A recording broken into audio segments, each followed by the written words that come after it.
Nous sommes en direct de Washington DC aux États-Unis et j'ai le privilège d'avoir le griot Agoza sur ma chaîne.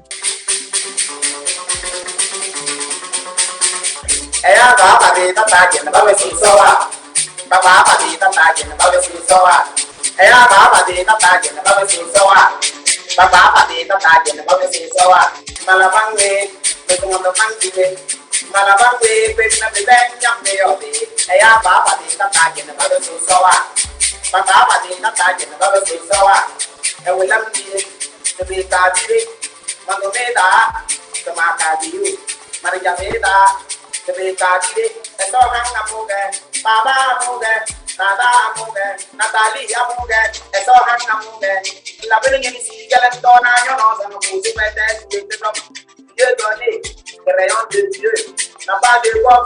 Projet le tomber, avion, barrière, par la guerre va vider. Et ça, on a gardé. On a budget de tombe. Et j'arrive au Guinée. C'est une tombée. Je le rends de télérom. Et j'arrive au Guinée. On demande ce que c'est trop. Pas mon tom. Télédon. Pas de l'opinion. Télédon.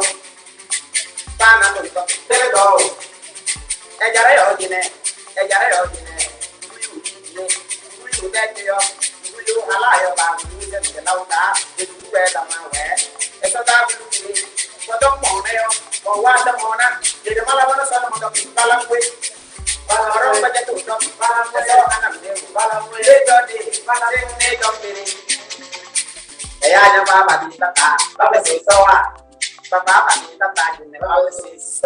Bravo! On est en direct de Washington DC aux États-Unis et j'ai le privilège d'avoir le griot Agoza sur ma chaîne.